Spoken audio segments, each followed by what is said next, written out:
Architecture studio Ritz&Ghougassian has extended a traditional Melbourne house, using a minimal material palette that sees blockwork walls left exposed both inside and out.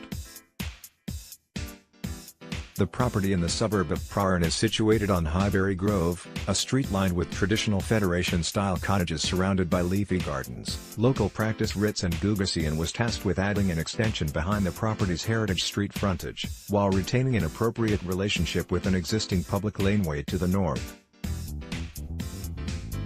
A pair of bedrooms accommodated in the existing house were modernized by replacing their decaying structure with spotted gum floorboards, and introducing new hearths in place of the neglected fireplaces. A narrow corridor that extends past the bedrooms opens into a light-filled open-plan living space, lined at either end by courtyard gardens containing native plants including Australian tree ferns. The connection between the heritage architecture and the new addition is expressed as a singular moment cast in shadow, said the architects. The user is squeezed into close contact with the concrete walls, causing a shortness of breath before a step up into a large hollow volume of open air and light. The new addition is constructed from simple concrete blocks that emphasize the orthogonal arrangement of the walls and provide privacy to the public laneway. From the outside, in particular, the boundary elevation can be seen supporting perpendicular walls that enclose and separate the internal spaces.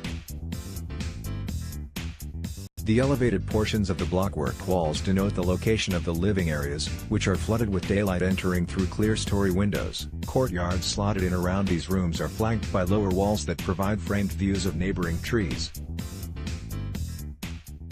The project contrasts the medium of light and air against the heaviness of the concrete walls, said the architects. The overlapping of the walls creates a loosely defined volume, holding air momentarily at any given time.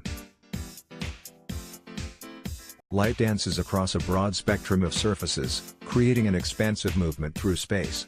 The uniform concrete surfaces lining the interiors are contrasted by tactile eucalyptus-fronted joinery. The wood's distinctive grain repeats across surfaces that extend along the sides of the rooms. A polished concrete floor provides the foundation for the masonry structure. Exposed steel lintels extending along the undersides and tops of the walls express the building's supporting framework. Sliding glazed doors connecting the living space with the courtyard are lined with curtains that introduce a softer texture to the otherwise robust material palette. The curtains also provide privacy to a master bedroom on the opposite side of the courtyard. The bedroom features identical materials to the living areas, with the timber joinery complemented by stone surfaces in the ensuite bathroom. The studio employed a similarly pared back material palette when creating an interior for a local